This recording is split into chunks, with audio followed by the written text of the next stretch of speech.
สวัสดีท่านผู้ชมที่เคารพยินดีต้อนรับทุกท่านเข้าสู่รายการกสิกรรมลาวกสิกรรมเพื่อการเรียนรู้อาทิตย์นี้ทางทีมงานของพวกเราก็ยังอยู่ที่สวนมะพร้าวน้ำหอมตุกูดอยู่แต่หัวข้อที่พวกเราจะนำเสนอก็เกี่ยวกับเทคนิคของการปลูกหมากโกโก้รวมถึงการแปรรูปหมากโกโก้ให้เป็นสินค้า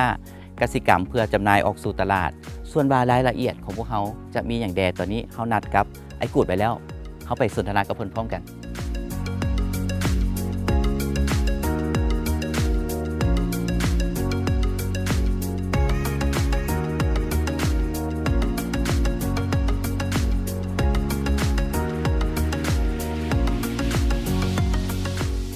ท่านผู้ชมอาทิตย์นี้พวกเรายังอยู่ที่สวนมะพร้าวน้ำหอมตุกูดแต่ว่าอาทิตย์นี้จะบริสัมภาษณ์เกี่ยวกับมะพร้าวแล้วเพราะว่าอาทิตย์แล้วนี่สนทนากันไปแล้วอาทิตย์นี้จะมาสนทนาเกี่ยวกับพืชชนิดใหม่ที่เพิ่นปลูกโดยเฉพาะเป็นโกโก้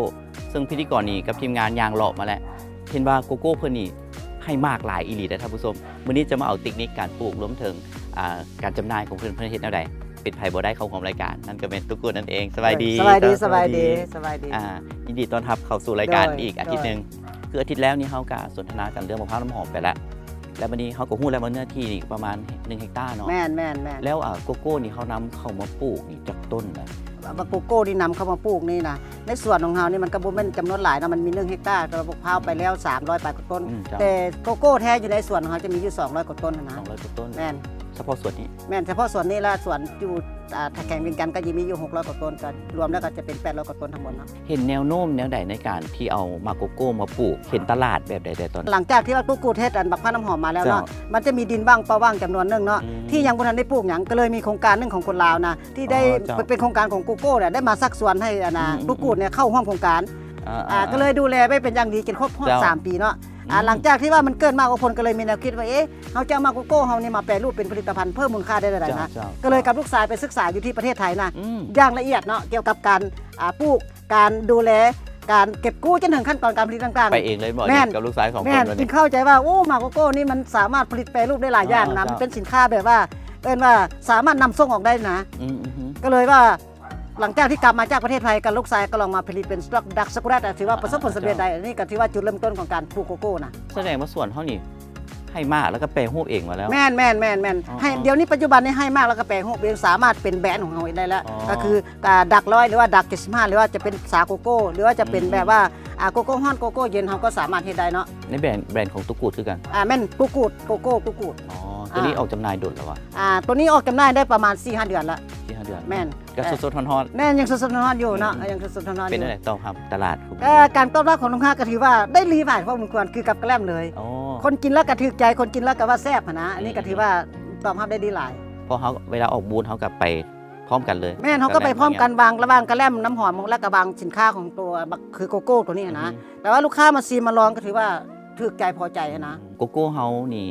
มันเป็นพันธุ์อย่างโกโก้ที่จะเม็ดพันธุ์ได้1ก็เป็นสุมพร1ถ้าเป็นสุมพร2มันจะเป็นพันธุ์ผสมแต่ว่าสามารถให้ได้คือกันแต่ว่าคนนิยมก็เป็นสุมพร1รสชาติมันเป็นจะได้ต่างจากสุมพร2แบบใดมันก็ไม่ได้แตกต่างอย่างกันต่างแต่ว่ามันการผสมซื่อผสมหมายก็ว่ามันจะเป็นสีม่วงสีแดงประมาณนั้นนะเป็นว่าพันธุ์ผสมเข้ามาผสมจากสุมพร1มาเป็นสุมพร2แต่ว่าเรื่องคุณภาพของมันเราต้องผ่านการหมักทุกอย่างต้องผ่านการหมักต้องผ่านการตากให้มันได้มาตรฐานแล้วต้องผ่านการอบการคั่วทุกอย่างมันได้มาตรฐานจึงมาให้ดักสุกแลดได้มันจึงได้มาตรฐานเทคนิคของการแปรรูปแม่นเทคนิคของการแปรรูปนะแล้วกลับมาเรื่องเทคนิคของการปลูกก่อนโกโก้นี่มันก็ถือว่าถามว่าปลูกง่ายบ่มันก็ง่ายปลูกยากบ่มันก็ยากมันต้องได้เข้าใจในการปลูกเนาะเพราะว่ามันในโกโก้ตัวนี้มันก็มีพืชของมันที่ว่าต้องการก็คือมันจะมีหนอนนะมันหนอนเข้าไปกินตามลำต้นของมันนึงเนาะต้นเลยป่ะแม่นมันจะเข้าไปกินตามคือง่ายแบบนี้นะมันจะตายบ่มันจะตายแล้วพืชตัวที่2กันมันก็คือว่ามันจะมีว่าตัวตรงแมงกินูนไปกินใบอ่อนของมันตัวนี้สำคัญที่สุดแมงกินูนมันจะกินใบอ่อนของมันจะบอลอนเบิร์ดอีกสิอันนี้มันจะมี2กรณีแต่ถามว่าการดูแลรักษานี่ก็คือก็ต้องได้ใช้ว่าป้องกันด้วยกันป้องกันคือว่าเขาจะมีน้ำหมักของเขาไปป้องกันให้มันขิวมันคืนมันขุ่มบ่ให้พวกนี้เขาจะต้องการเวลาเขาเข้ามาเนี่ยเขาเห็นแบบต้นโกโก้กับปลูกเป็นแถวมาเฮียงกับบักพร้าวสิเนาะแล้วระยะห่างของต้นโกโก้นี่ถ้าดีต้องห่างกันประมาณจากเมตรนี่การปลูกต้นโกโก้นี่ให้ห่างกันมาตรฐานก็ต้อง4 เมตรเนาะ4 เมตรแต่บักพร้าวต้องให้มาตรฐานนี่ก็คือ6 เมตรอันนี้การปลูกของมันเพราะว่าต้นโกโก้นี่จะเป็นต้นบ่ใหญ่พืชบ่ใหญ่เกินไปนะแล้วก็จะไม่ให้สูงถ้าสูงล่ะมันก็เก็บยากเขาจะตัดออกเขาได้ตอนให้มันอยู่หลกสระสำนี้ แล้วการให้น้ำให้ฝุ่นพวกนี้เขาให้กันแบบไหนครับ มันต้องการก็คือสมมุติว่าเขาใส่บักพร้าวนี่นะมันก็ไปดูดจินซึมน้ำนะสมมุติโหนน้ำบักพร้าวอันนี้ก็เขาเอิ้นว่าเป็นพืชลำไรเป็นพืชที่เอิ้นว่าอาศัยหมู่ คือต้นหนึ่งนี่มันสามารถให้มากผลผลิตหลายปานใด ต้นนึงนี่เริ่มจากมัน3ปีครบไปแล้วนะมากของมันนะมันจะให้ผลเรื่อยๆหลายขึ้นไปได้อายุของมันนี่ก็จะอยู่ได้ประมาณ50 ปี คือโกโก้นี่มันเริ่มออกดอกและอยากของเดือนได้ หลังจากที่ว่าเราดูแลไปได้ครบ3 ปีที่ว่ามันอุดมสมบูรณ์แล้วนะมันจะเริ่มออกดอกเลยมันจะเริ่มออกดอกเลยสมมติว่ามันเป็นมากแบบนี้แล้วเนาะบางมากมันก็สุกแบบนี้เนาะแต่ว่าดอกมันก็จะออกแบบนี้ตามลำต้นเนาะก็ตามลำต้นมันจะออกจากแบบนี้เลยมันจะออกไปเรื่อยๆแสดงว่าปีนึงเขาจะเก็บได้ประมาณ14 เทื่อ เก็บได้ตลอดปีเลย เก็บได้ตลอดปีเลยเก็บได้ทุกอาทิตย์ว่าแม่นเก็บได้ตลอดแล้วก็มันก็จะเป็นตลอดไปเลยหมากโกโก้ ก็ถือว่าคือบอกข้าวเนาะสำหรับเก็บไปตลอดปีเลยเก็บไปตลอดแต่ว่าเขาก็ต้องได้รักษาดูแลฝุ่นมันคือกันที่ว่าเขาก็คือเบื้องต้นที่ว่ามาแหละเขาก็บ่จำเป็นที่ใส่มันโดยตรงดอกเขาใส่ตามมะพร้าวไปแล้วมันก็เป็นดูดจินซึมกันเอง เอาปลูกอินทรีย์ระยะของต้นมันก็อยู่ดนเนาะตัวนี้เนาะแม่นจักปีนี่ระยะของการให้มาอะไรกูโกโก้นี่มันจะให้อายุยืนเนาะรู้สึกว่า50 ปีแต่บางคน50 ปีแล้วเขาจะมาแต่งกิ่งแต่งง่าแต่งสาวของมันจะไปอีกได้อีกประมาณ70 ปีค่ะคันว่าสูงสุดได้70 ปี ถ้าเขาไปแต่งกิ่งแต่งสาวของมันจะเล่าเรื่องการแต่งกิ่งแล้วเขาแต่งกิ่งมันแล้วไหนต้นพวกนี้สมมุติว่ามันต้นนี้มันใหญ่มันเท่าเนาะเขาสามารถตัดตัวนี้ได้ตัดแล้วมันก็มาจะมีหุ้นขึ้นมาใหม่ตัดต่อเลยแม่นตัดต่อเลยแม่นตัดต่อเลยแล้วมันจะมีหุ้นขึ้นมาใหม่หรือว่าบางม่องเขาจะตัดแล้วเขาจะเอาตัวง่าอื่นมาเสียบใส่นะเป็นพันธุ์ผสมอย่างประมาณนั้นนะต่อยอดแต่ของเขานี่เป็นพันธุ์เดียวกันหมดเนาะแม่นพันธุ์คือพันธุ์สุพรหนึ่ง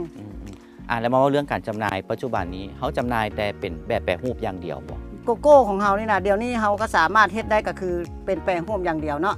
แต่ว่าถามว่ายังเป็นมากแห้งมากอย่างมันเขาก็ยังว่ามีคนมาสนใจหลายๆคนมาสนใจหลายๆห้านมาสนใจแต่เขาว่ากำลังการผลิตเขาก็ยังน้อยเนาะเพราะว่าเขายังไม่ได้มีเพียงพอนะสมมุติว่าเขาต้องการเป็น100 กิโล200 กิโลหรือ1,000 กิโลเป็นต้นเข้าไปเวียดนามเข้าไปจีนสินะว่ากำลังการผลิตเขาก็ยังน้อยอยู่นะยังบ่มีที่ว่ารับใส่ได้แสดงว่าปัจจุบันนี้เขาบ่ได้จำหน่ายเป็นมากให้ผู้อื่นเนาะเขามีแต่แปรรูปของเขาเองแม่นปัจจุบันนี้ก็ถือว่าเขายังว่ายังรับซื้ออยู่เนาะส่วนแต่ละม่องยังรับซื้ออยู่เนาะแล้วก็เอามาแปรรูปเป็นของเขาเองก็คือมาเป็นดักช็อกโกแลตดักช็อกโกแลตก็คือดัก100ดัก75แล้วก็เป็นซาโกโก้ฮ้อนโกโก้เย็นแล้วก็มาเป็นซาโกโก้นะอันนี้เขายังมีจำหน่ายอยู่ในตัวนี้เขาจำหน่ายได้ตลอดทั้งปีแม่เขาจำหน่ายได้ตลอดทั้งปีเลยพอบ่เพราะว่าเขาก็ยังเฮ็ดเองภายในครอบครัวหมดตัวนี้ถามว่าพอบ่ถือว่ามันก็ยังพออยู่เนาะเพราะว่าเขายังเริ่มต้นเฮ็ดแบบนี้คนที่เข้ามาฮู้เฮาจากฮู้เฮาน่ะก็ยังน้อยเนาะถ้าว่าในอนาคตคนมาฮู้เฮาหลายผลิตแน่นอนล่ะเฮาก็ยังบ่พอละผลิตภัณฑ์เราก็ต้องเพิ่มเขาหลายขึ้นมาอันนี้เลยว่าตั้งแข่งกันเดี๋ยวนี้ก็สนใจแล้วแหละสนใจอยากเอาไปตั้งแข่งบ่เขาก็อยากว่าอยากซีนอยากลองอยากแข่งนะเอามาจำหน่ายมันทั่วถึงดูนี่อันนี้ก็มีต่อไปอาจจะบ่พอตัวนี้เขาผลิตเองอยู่ส่วนเท่านี้เลยบ่อยู่ในส่วนของเฮานี่ว่ามันจะเป็นการหมักจากการหมักแล้วเขาจะไปส่งต่ออยู่ศรีวิไลจะเป็นว่าเป็นโรงงานก็ว่าแม่นหรือว่าเป็นบ่อนผลิตเขาก็แม่นอยู่ศรีวิไลของเขาปัจจุบันนี้นะอยากให้ไอ้กูดเล่าเรื่องจุดเด่นเนาะของผลิตภัณฑ์เฮาเพราะว่าจะเป็นโกโก้100โกโก้75หรือว่าผงโกโก้ไว้ทรงดื่มเลยเสียนะมันมีรสชาติความแตกต่างจากตัวอื่นแนวใดนะโกโก้นี่มันเป็นผลิตภัณฑ์แบบใหม่เนาะคนลาวบางคนก็เข้าใจบางคนก็บ่เข้าใจเนาะแต่ว่าคนที่เข้าใจแล้วก็คือว่าเวลาไปกินของตัวกูดเนาะสมมติว่าดัก100นี่ของเขาจะเป็นออร์แกนิก 100% เนาะจะบ่มีอย่างเจือปนเวลาเรากินแล้วมันอาจจะขมแบบว่าบ่มีอย่างมาเจือปนถ้าว่าเป็นดัก75นี่หมายความว่ามันจะมีน้ำตาลเข้ามาใน 25% เวลาเขากินแล้วรู้สึกว่ามันจะหวานน้อยนึงแต่นี่ว่าคนที่บ่มักขมเกินไปสามารถกินดักตัวนี้ได้อันนี้ก็ถือว่าต่อไปก็จะเป็นว่าผงโกโก้ฮ้อนโกโก้เย็นอันนี้ถือว่าเป็นรสชาติที่ว่าบ่เคยได้มีในประเทศลาวเนาะอันนี้ก็จะเป็นแบบใหม่ๆของว่า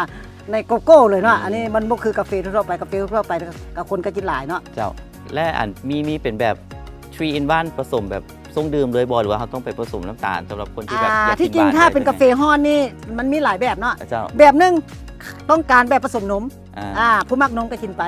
แบบนึงต้องการแบบผสมน้ำละก็กินไปได้บ่มีอย่าง